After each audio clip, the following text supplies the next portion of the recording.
In 10 years, I went from being a personal trainer at a gym to crossing $100 million net worth, and I did it as a woman. My name is Layla Hormozi. I'm the founder and CEO of Acquisition.com, where I have a portfolio of businesses valued at about $500 million. And before that, I built and sold 3 businesses of my own before the age of 28. Did you know that women-led businesses outperform male-led businesses by 20%?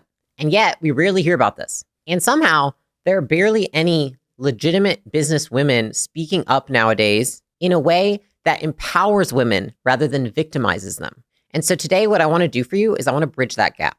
And I'm going to do that by telling you the brutal truth that will help you get what you want. Here's the thing. Talking about being a woman in business rarely gets respect from men. So this video will get me 0 respect from men. And I rarely make videos like this, but I'm frustrated with what I see out there. And I'm tired of hearing the same excuses from women. And I'm tired of getting the same questions. And so what I thought I would do is I would call out women directly and deliver this message. And I say that because what I've learned is that in business, to earn respect from both women and men, we don't talk about doing business, we just demonstrate it. Right now, we're at a very interesting point in our culture where, like I said, 42% of businesses are owned by women. There's a huge opportunity, especially with the amount of remote work that we can do, the fact that people can build $100 million businesses from their basement. And that is actually what I did. My first business had no element of in-person. I built it all online. And so what that does, it opens up an opportunity for women who want to be a mother, they want to be a wife, they want to take care of the home, and they also want to run a business. But the hard thing for me is that throughout the entire time that I've been in business, which has been about 8 years now, I have never spoken up about being a woman in business because I have not liked anything that I've seen out there. And I haven't agreed with most of the generalized opinions. And the reason for that is because I refuse to blame anybody for my success, for my lack of success, for where I am, where I possibly could be, and maybe am not. And so today, what I want to do is one time only, I want to share my thoughts on being a woman in business and the brutal truths that I've learned in the last 8 years. The first thing that I've learned being a woman in business is that sometimes it's not that you are a woman as to why people don't respect you. It's because you're not good enough yet. When I was first starting off in business, I was 23. I had never managed anybody before. I'd never built a business before. I didn't have a track record. And so when I hired people who had experience in the workplace or didn't have experience in the workplace, there were a lot of times where I could have pointed to me being a woman as the reason that maybe they weren't listening to me. They weren't respecting me. They weren't doing what I asked them to do. And what I see is this pattern of when women are not getting respect in the workplace, the default is that it must be because I'm a woman. And as humans, we love to point to something that's outside of our control. And the reason that I am not a fan of this belief, right, that like, because I'm a woman, people don't respect me, is because of 2 things. One, is it useful? Even if people don't respect you because you're a woman, what can you do about that? Nothing. The second piece of that is, which belief serves you more? Which belief will lead you down a path where you learn more about yourself? And so for me, what I realized is that I learn nothing by thinking that people don't respect me because I'm a woman. I only learn when I take complete ownership over the fact that somebody doesn't respect me. And I look at the things that are within my control. Because the only thing I can actually do is what's within my control. I can't control the fact if somebody doesn't respect me because I'm a woman. But I can control that if they don't respect me because I'm inexperienced, because I lack management skills, because I lack ability to communicate, to articulate myself well, to stand up for myself, to advocate for myself, to say no, to set boundaries. And so there are a lot of things that I realized when I was young and I was leading a company for the first time that I had been conditioned by society to behave in a certain way that was not advantageous for being a boss of multi-hundred person company. And those things, though probably were conditioned in me because I was a woman, are still under my control to change. The unfortunate truth is that I just see so many people blaming the fact that they're a woman and saying, I'm getting disrespected because of this, but there's nowhere to go from there. Back when I was running a software company that we had called Allen, I had a female in the workplace, and she was a female leader, and she was truly an exceptional human. I mean, so fantastic at her job, always on time, always over delivering, like cared so much for the customers, cared so much for the team. She was amazing. And she was like, to me, she was like one of my right hands. And I remember she came to me one day and she said, you know what, Jimmy over here isn't listening to me. He never does what I say. He never helps me on these things. He never finishes the tasks. He never completes any of these things. And honestly, Layla, I think it's because I'm a woman. And I took a step back because obviously anytime you hear that in the workplace, it's like, oh, wow. Okay. So we're thinking that there's gender bias here.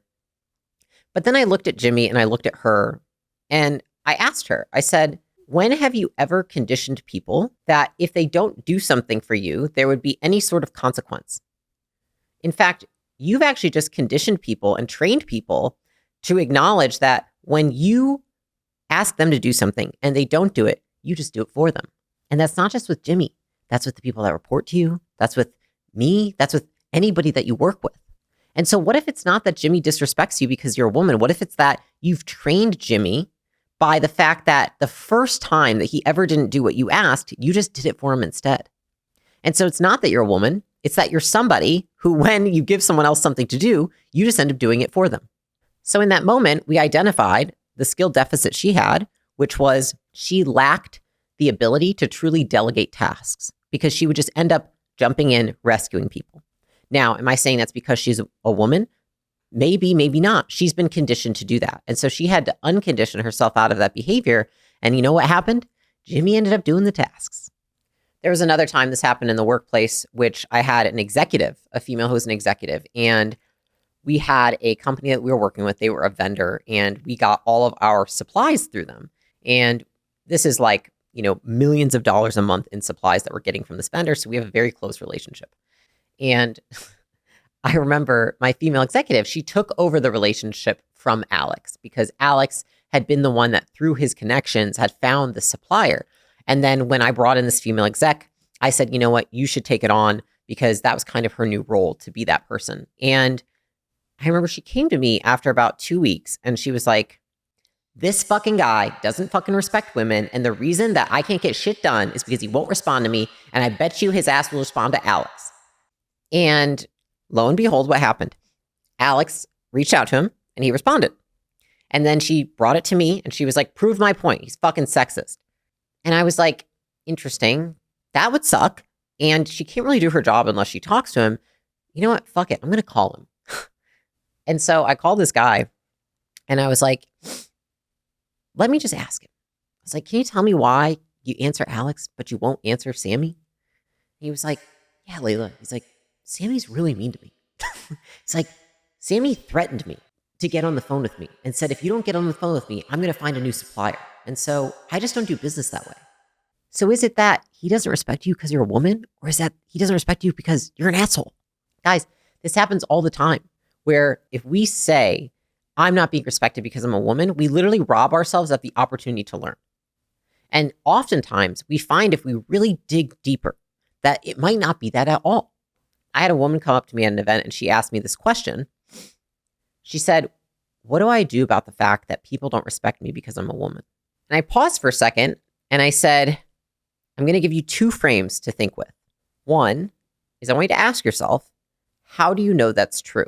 How do you know it's 100% true? Have you considered that there's a chance that because you assume that people don't respect you because you're a woman, that you change your behavior before they do? Think about it.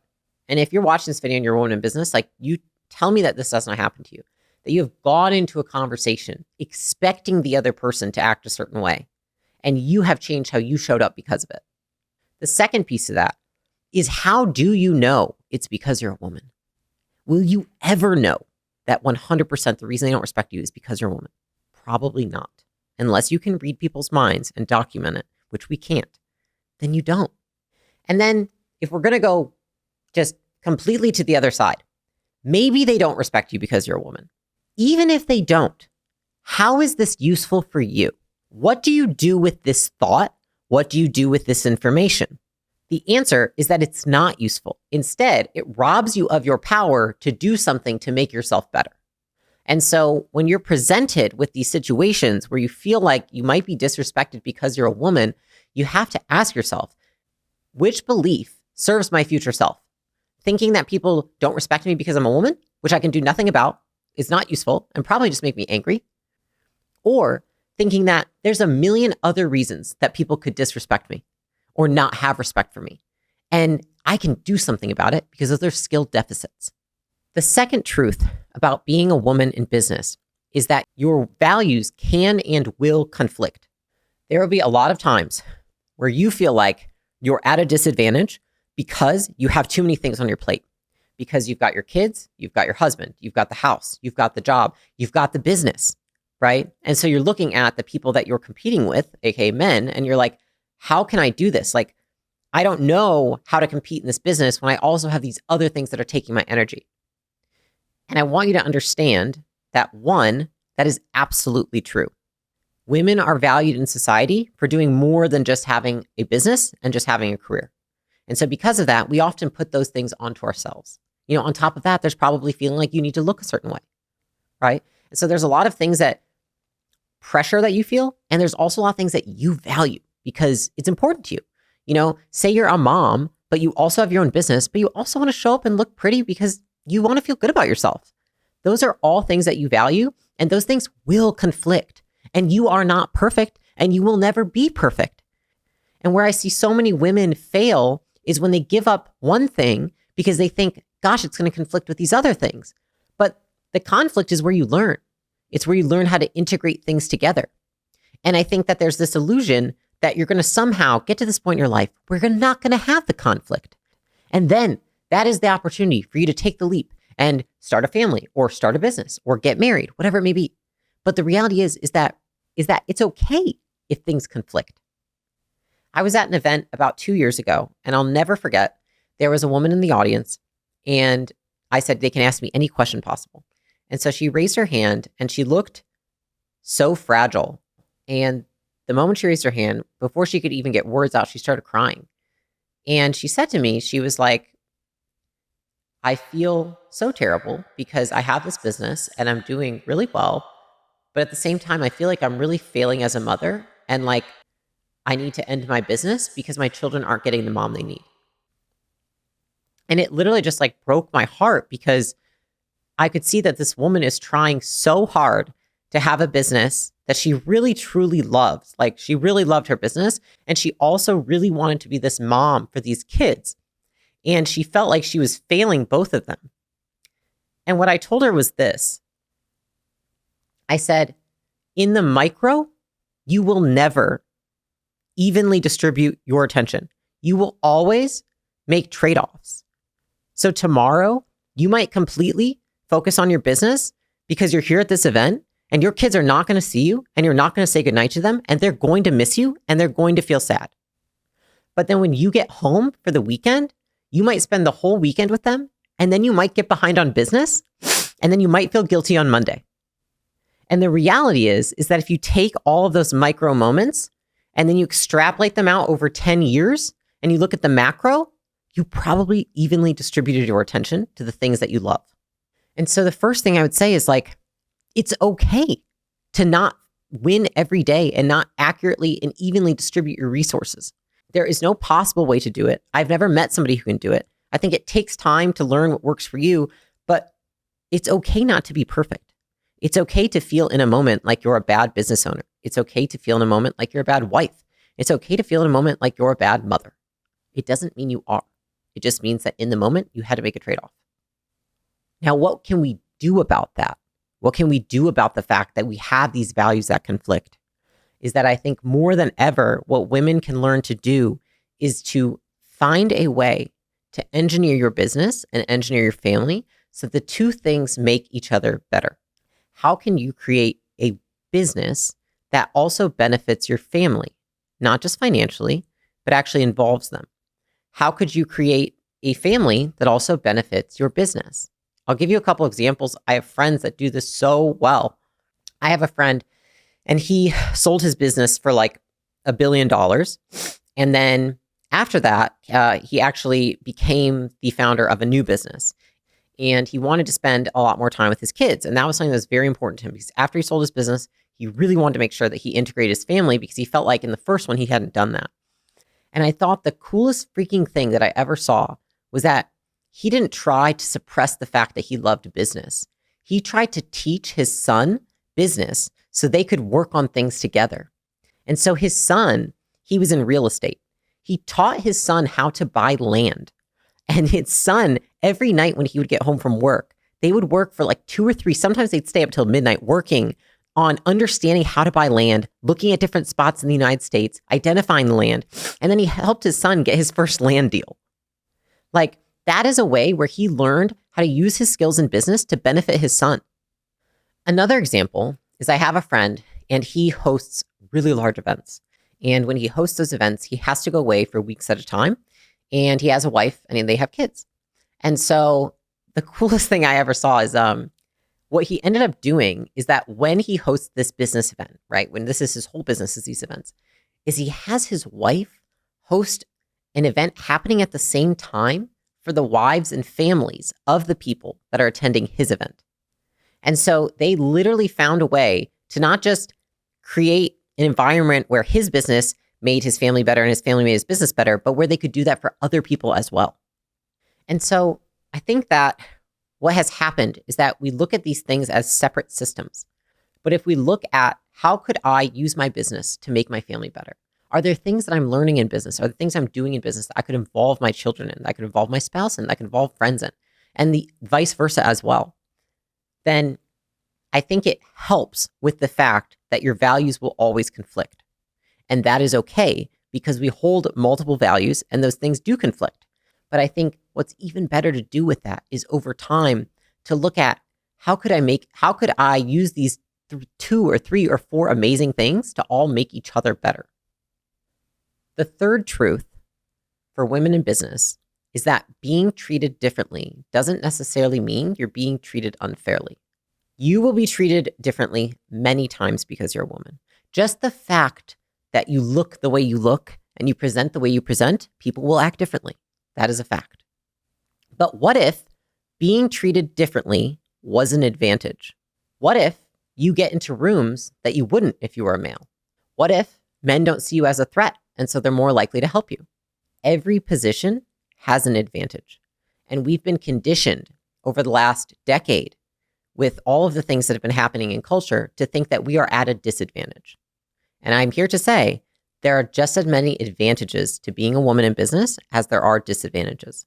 You have different assets and you have different resources. You get to play the game differently. For example, I can tell you the first time I realized this was the first mastermind I ever joined. It was a business group and it was 320 members and there were 3 women, myself as one of them. And I was like, oh, wow. And I was actually a member and Alex wasn't. So he wasn't even there with me. And I was like, well, that's a stark contrast. Like I was very nervous about being in this group. And so, I went to the first event expecting that I was going to feel excluded and I was going to feel very weird being, one of the only women there. And what happened was so different than what I expected. Every man that I met and every guy that introduced himself to me, all they wanted to do was help me.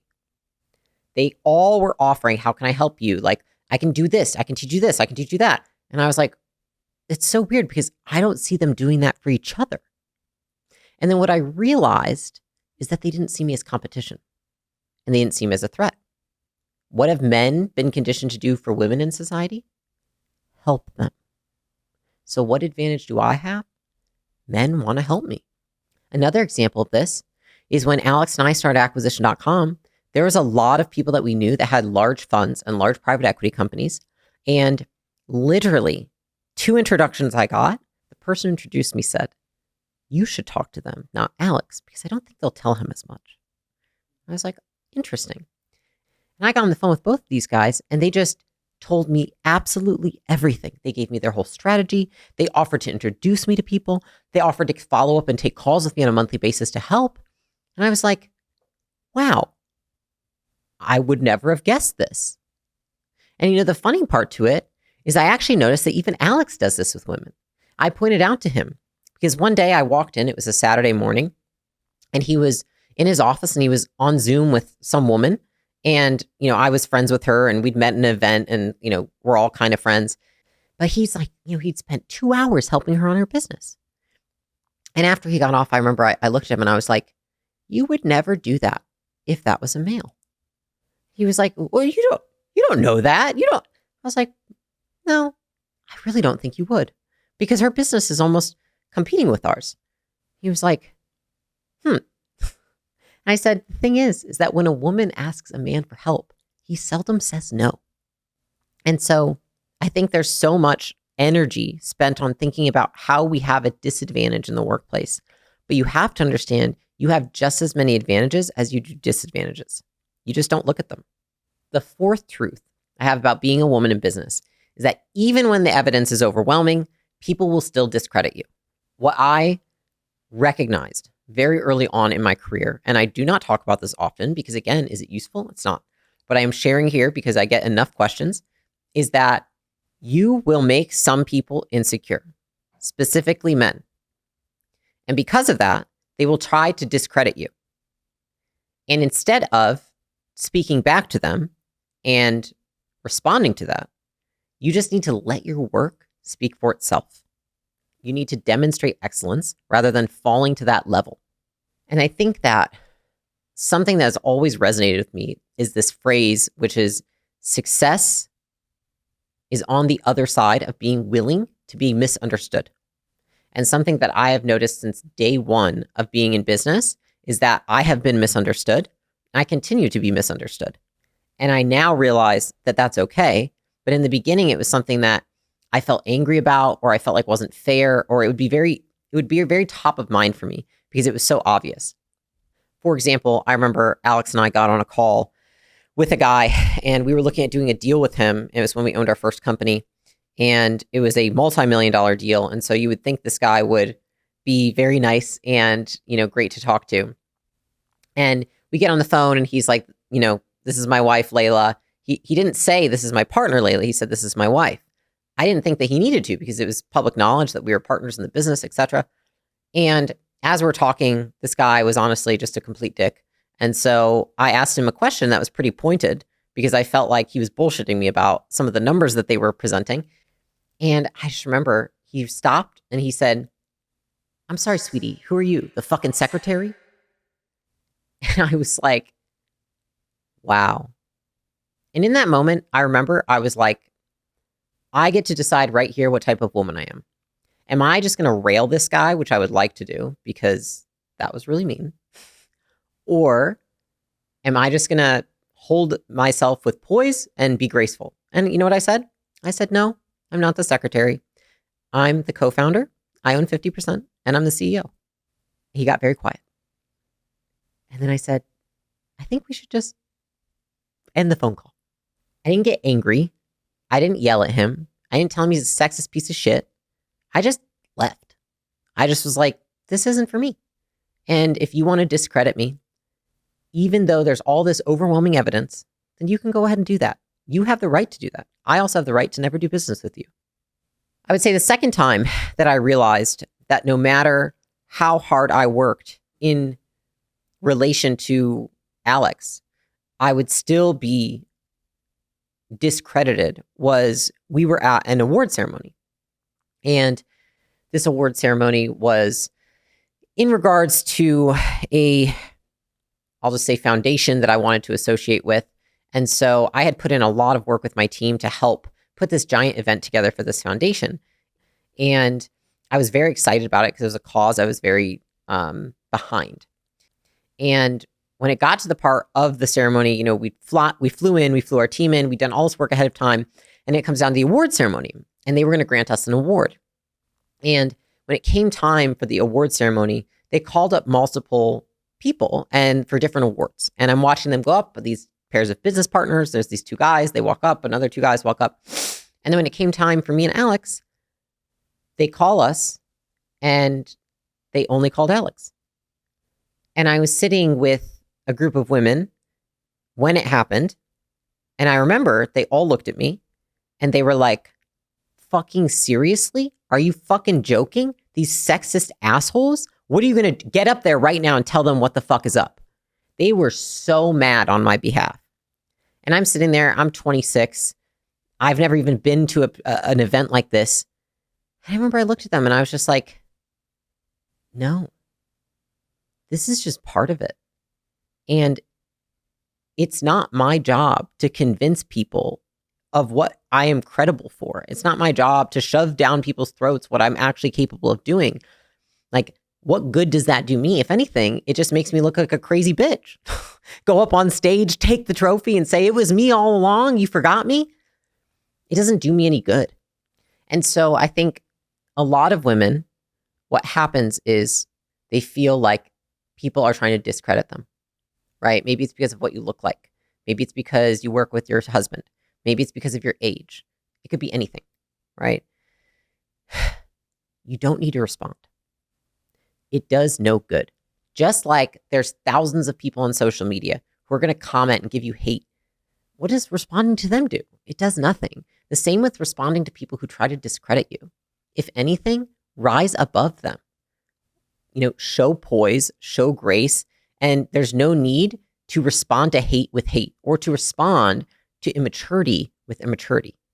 And that is just the biggest lesson that I've learned has been how I respond to those situations is how I build my reputation with myself.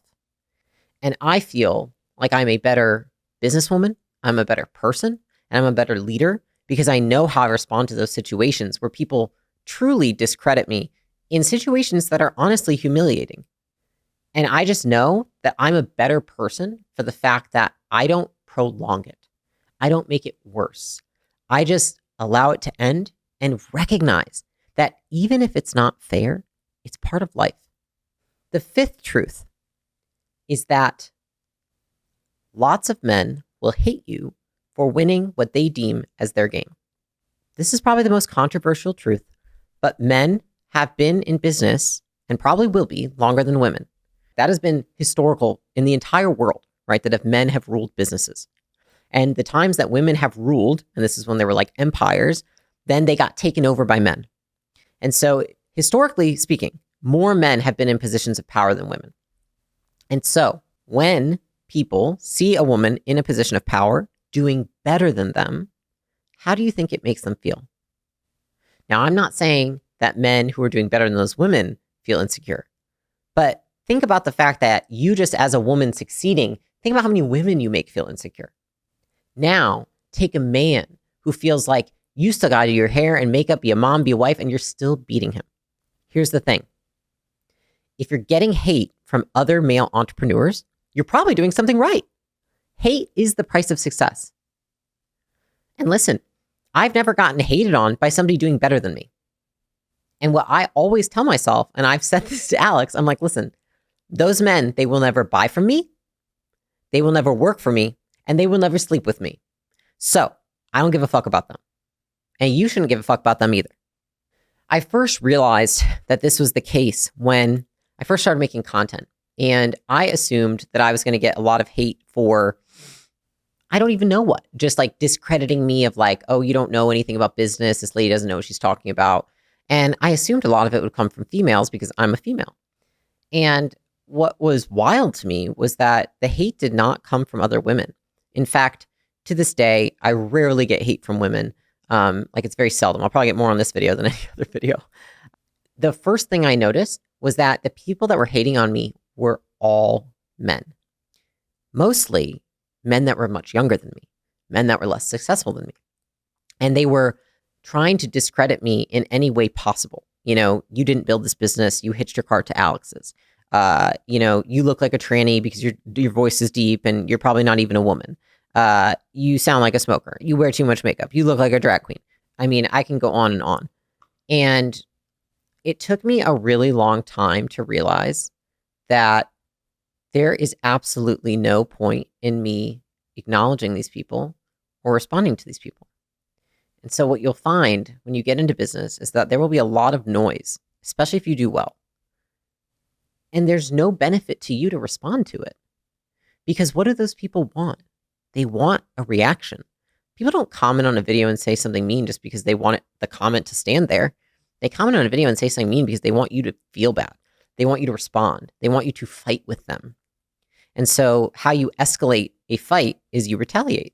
And what I realized is that all that would do is lose me respect from my team, from people who will work for me, from people who would buy from me, from people who I could partner with.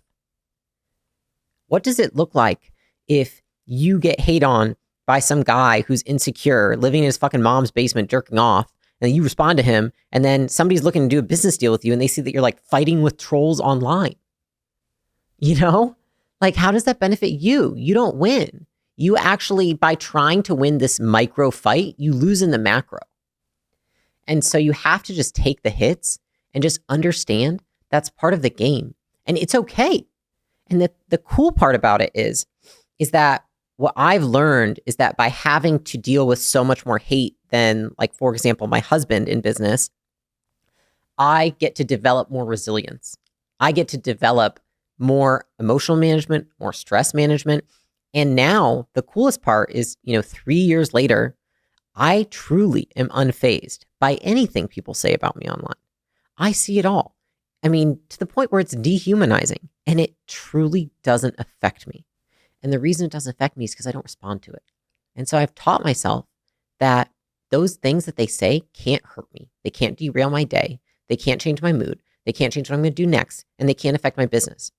So what do they affect? If they affect nothing, they're meaningless. The sixth truth for women in business is that we have to learn how to say no. But we don't want to be an asshole. So most women, and I would say this is like society's like conditioning, right? Society conditions men to do certain things. Society conditions women to do certain things. Most women have been conditioned to say yes, to help, to take on more, to overload themselves, to people please. And what I realized very early on is that my natural inclinations to take care of people and to overly extend myself for people actually stifled my ability as a leader. Because what it did was it made me very strong and everyone around me very weak. Coddling your team robs them of the opportunity to develop those skills themselves. And it robs everybody else around you as well. Not to mention, making a business that relies on you, there's no value in that type of business. But the thing that a lot of women struggle with, and I definitely struggled with back in the day, was how do I say no? How do I set boundaries? Because for me, and what I see a lot is that there's one of two extremes. We've got women that are like absolute people pleasers. They say yes to everything. And because of it, they're very competent, but people around them are not, right? Most of their people in their business are just like barely doing anything because they're just doing everything, right? And on the other side, you've got people who have been there and then they swing all the way to the other end. And then they're just completely mean to everybody. And they're like, no, my fucking boundaries, right? It's like, oh, how the fuck was I supposed to know you had a boundary there, right? And so it's like either you're this overly nice, really fluffy person, or you're this like very mean, cutting person. And what I have found is that allowing the pendulum to swing does nobody any favors. What we want to be able to do is to say no in a way that empowers other people rather than offends people.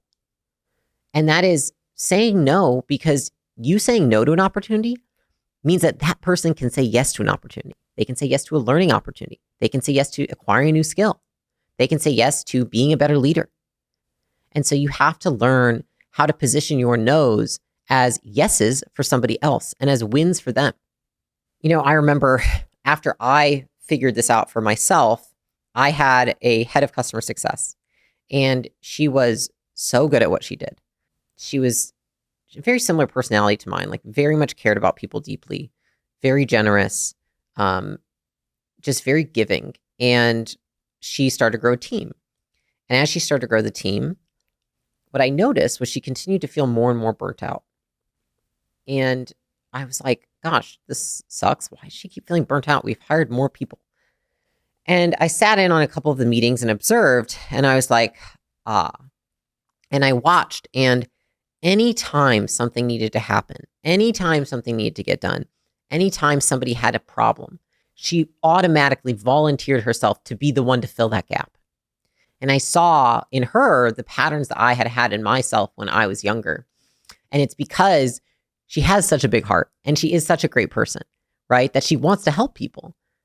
But I pulled her aside and I said, I think I figured out why you're feeling so burnt out. She was like, well, why is that? And I was like, well, you're basically doing a third of everybody's job. She was like, well, what does that mean? Like anytime there's additional work, anytime there's a mistake, anytime you're so afraid of putting difficulty onto others, that you take it all for yourself. And you have to learn how to say no. And saying no doesn't always mean saying no. It might just mean asking somebody else to do something, asking somebody else to help, not offering yourself up every time somebody has a problem. And I explained to her, if she continues to do this, I said, your team will have no value because they will be these mindless doers that know how to do everything and have no idea how to decide anything because you have decided everything for them. You have given them no ability to think through anything critically. And you have assumed that for some reason, you are a superior human to them.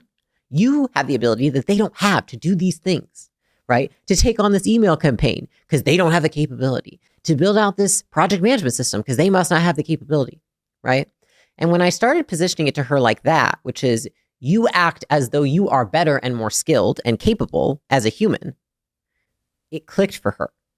And she realized that that generous impulse, that desire to please people and to help people was hurting her team. And I remember she came to the next meeting and she had a list for each person. And what she did is she just started the meeting and assigned everything out. And every meeting thereafter, that's what she did. And by the end of 6 months from then, I can confidently say that her entire team was at the same level she was. They were all able to produce at that level because she had learned that she cannot take it on all herself. She has to distribute it. And here's the thing. Most women that are watching this, you're probably going to feel this, which is it feels like you're either too nice or you're a bitch. If you're too nice, people say, oh, I think she's kind of weak. And then if you're saying no all the time, people are like, oh, she's a bitch, right? Here's the thing. What I've learned in my time in business, this is not unique to women. All people in positions of leadership go through these things. And all people that are trying to achieve something in life go through these phases and this pendulum swing, right? It's just that women tend to have more of a predisposition to it.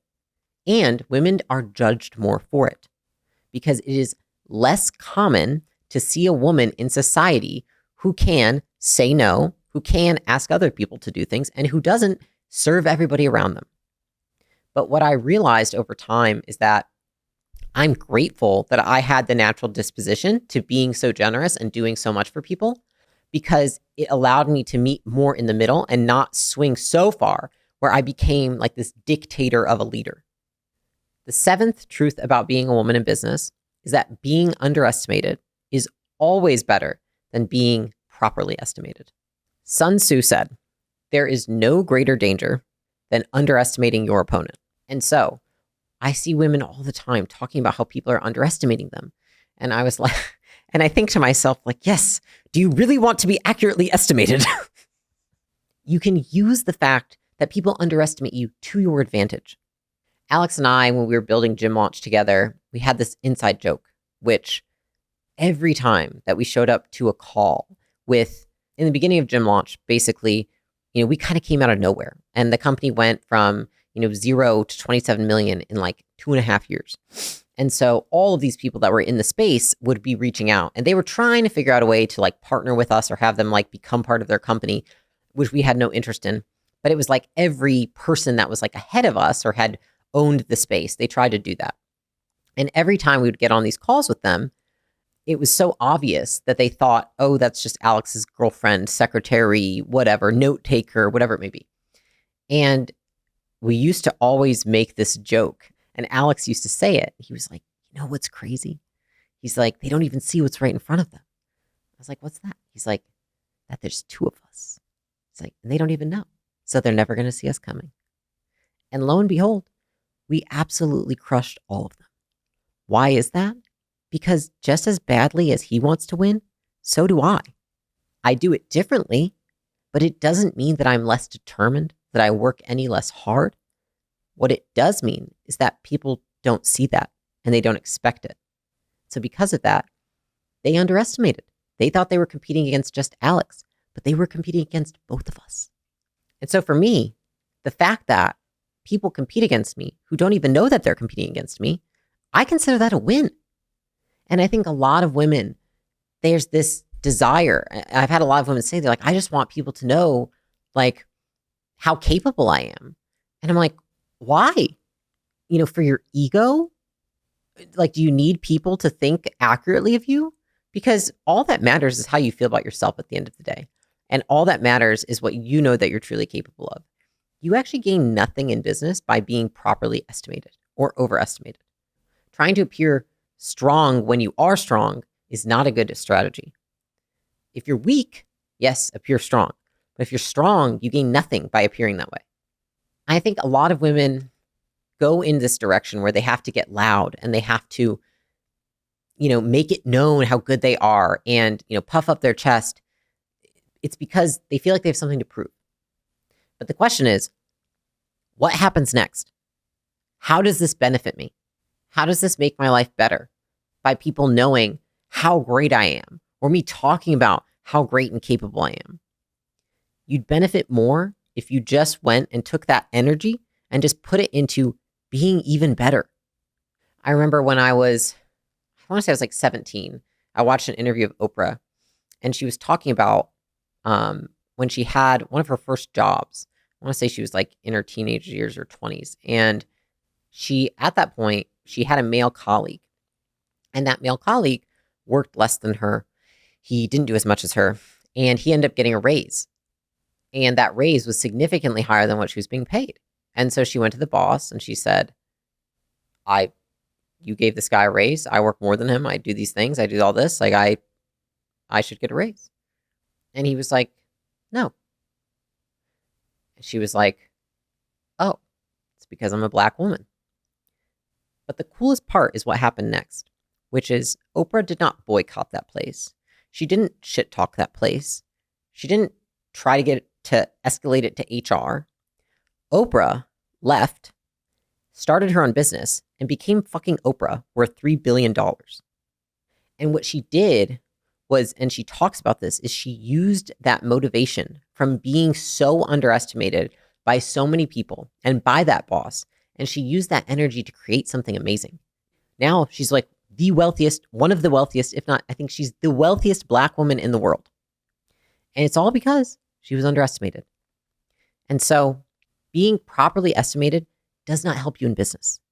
And the second to that is being underestimated is a fantastic motivator to go do good in the world. It's just that most people take that being underestimated and turn it into something that makes their life worse, not better. The last brutal truth about being a woman in business is that just because you are prone to having more emotions does not mean that you have an excuse to let them affect your behavior. I get this question all the time, which is, Layla, I'm in business, I'm a woman, but how do I manage my emotions? You manage your emotions the same way anybody does. The difference is this. Women have conditioned themselves. They've been conditioned and conditioned themselves and reinforced it to believe that because we are more prone to emotions due to hormones, that we have a reason to be more emotional.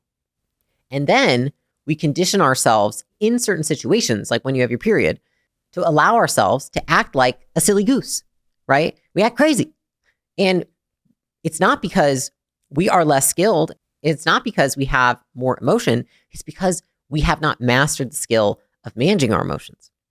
And do men have as much emotional fluctuation as women? No. Biologically speaking, they do not. Does that mean that we should act crazier than men? I don't think so. I do not think, and I'm just sharing what I have learned, if you allow your emotions to dictate how you show up in business, you will lose. Because what do people want in a leader? People want someone who's steady. They want someone who's rock solid. They want someone who's reliable. What do emotions do? What do people who respond to their emotions and are led by their emotions do? They fluctuate. They aren't reliable. You don't know how they're going to show up. They're unpredictable.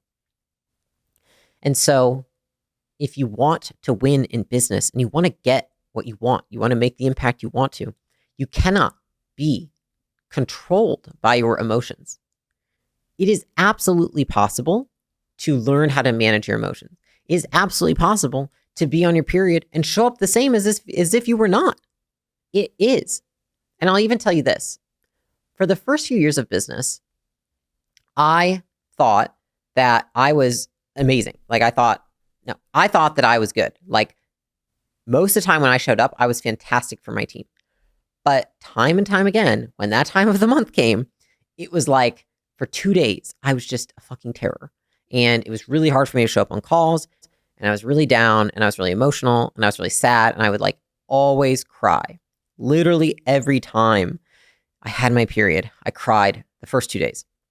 And not only that, but it just felt very punishing because obviously my husband wasn't stoked because I'm crying the first 2 days of my period. And then when I'm showing up for my team, it's probably clear that something's going on. And I'm, the fact that it happens every 4 weeks, maybe they've guessed what it was, right? And it wasn't until about 3.5 years ago when I was speaking to one of my friends and he said, you have conditioned yourself to allow that behavior when you're on your period. You can control it. And I was like, okay, I want to try and figure this out because I don't like this. It doesn't make my marriage better. It doesn't make my quality of life better. It doesn't make me as a leader better. And so I challenged myself to act the same when I was on my period as when I am not on my period. I would not make any excuses when I showed up to work. I would not make excuses for working out. I would not make excuses for how I behaved or how I treated my husband. And you know what? I decided that I wasn't even going to tell Alex when I was on my period because I was like, I don't even want him to know because I want to know if this actually works. And so what I found was that I went from crying multiple times for 2 days every month to now I don't even know when I get my period because I have no emotional fluctuation. I did that because I changed my behavior, and my behavior trained my emotions and my thoughts. Just like if you change your thought, it can influence your behavior. If you change your behavior, it can influence your feelings and thoughts.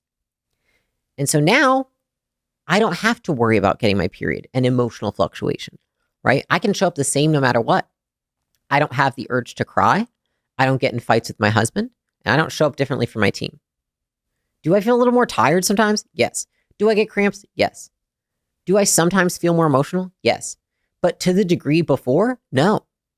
And so I say this because I wish I had had this when I was freaking 14. Like, I believed that we had to be these emotional messes. And what you don't understand is that half of it is placebo. And the other half is that we've reinforced the emotions and the pain by acting in a way that makes them worse. If you cry, you probably don't feel great about yourself after you cry. So you feel even worse after that, which then makes you more likely to cry again. If you feel a little bad and then show up terribly to a meeting and then yell at your husband, you're probably going to end up crying because then you feel bad about the thing you just did. And so it's this reinforcing cycle where we perpetuate the behavior rather than stop it.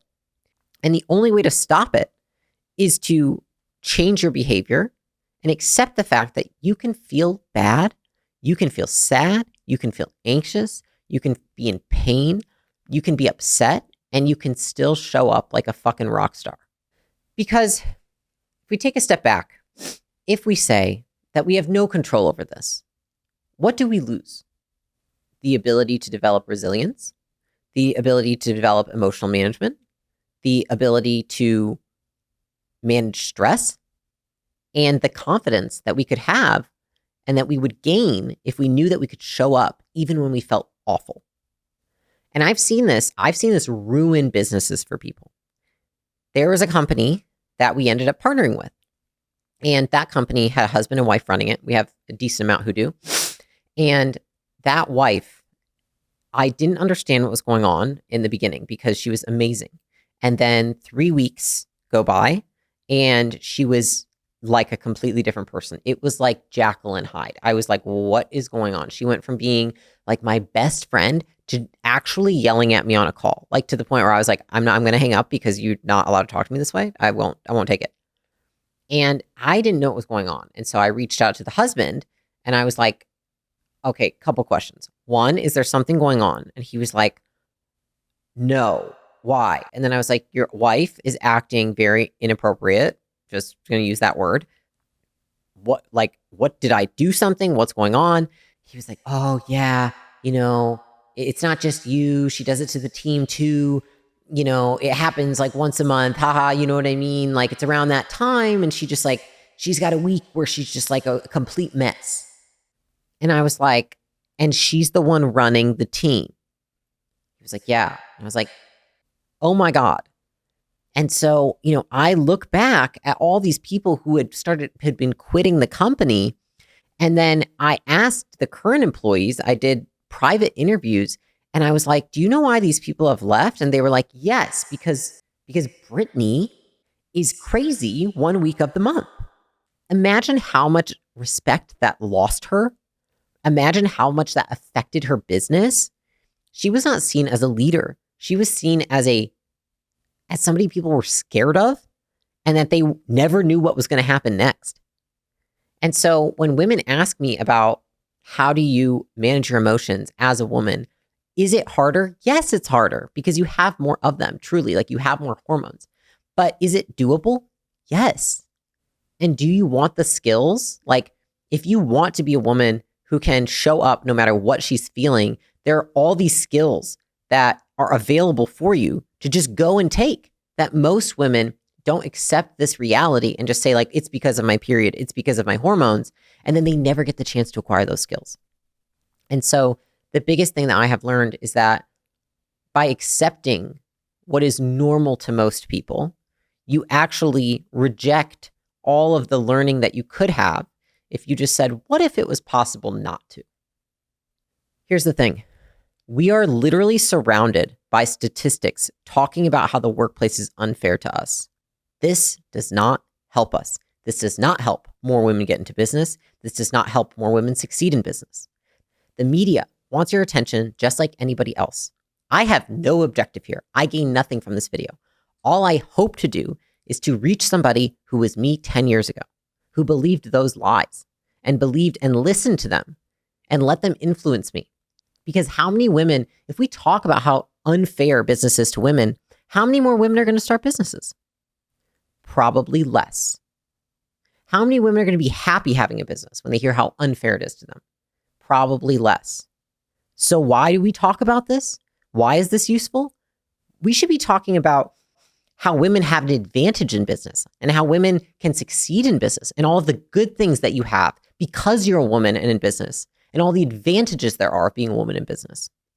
And so in my opinion, the only way to right the ship is to take total responsibility for ourselves, for how we show up, to blame nobody, and create a reality that serves you rather than robs you of your potential.